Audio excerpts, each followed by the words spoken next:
ഇവിടെ ആൾക്കാർ വിളിച്ചു പോകുന്ന ശബ്ദം കേട്ടു. അങ്ങേപ്പുറത്തെ പയ്യൻ വെള്ളത്തിൽ പോയി, വള്ളത്തെ പോയിട്ട് വെള്ളത്തിൽ മുങ്ങിയെന്നൊക്കെ പറഞ്ഞ് ഭയങ്കര കൂകൽ കേട്ടു.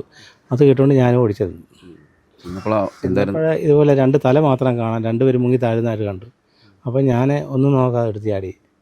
എന്നിട്ട് എൻ്റെ ഉടുത്തിരുന്ന കയ്യിൽ പറിച്ചിട്ട് കൊടുത്ത് അവരെ കരയ്ക്കടുപ്പിച്ചു.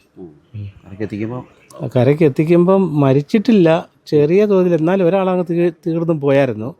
ഒരാൾക്ക് എന്നാലും അനക്കമൊക്കെ ഉണ്ടായിരുന്നു. എന്നിട്ട് വലിച്ചവിടുന്ന് റോഡിൽ കയറ്റി ഹോസ്പിറ്റലിൽ കൊണ്ടുവന്നപ്പോഴത്തേക്ക് അവർ മരിച്ചെന്നാണ് പറയുന്നത്.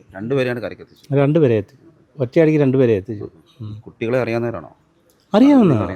നമ്മുടെ വീട്ടിലെന്നും വരുന്നതും എൻ്റെ മോൻ്റെ കൂടെ ജോലി ചെയ്യുന്നതാണ്. അവർ സ്ഥിരമായിട്ട് എൻ്റെ അനിയച്ചാറിൻ്റെ മോനെ വന്നേ. രണ്ടുപേരും ഇലക്ട്രീഷ്യൻ്റെ വർക്ക്, ഒരാളെ അലൂമിനിയം ഫാബ്രിക്കേഷൻ്റെ വർക്ക്. ആറ്റി വെള്ളം കയറുന്നതിൻ്റെ അനുസരിച്ച് ഇവിടെയും കയറിക്കൊണ്ടേയിരിക്കും. കണ്ടത്തിൽ പിന്നെ ഈ പൊത്താൾ കയറി പോച്ചയായിട്ട് കിടക്കുന്നതുകൊണ്ട് ഒരു തരത്തിൽ നമ്മൾ ചെന്ന് കഴിഞ്ഞാൽ രക്ഷപ്പെടാൻ പറ്റത്തില്ല. ആരെങ്കിലും ആണുങ്ങളുണ്ടായിരുന്നെങ്കിൽ നമുക്കൊന്നുകൂടെ രക്ഷപ്പെടുത്താൻ സാധിക്കുമായിരുന്നു.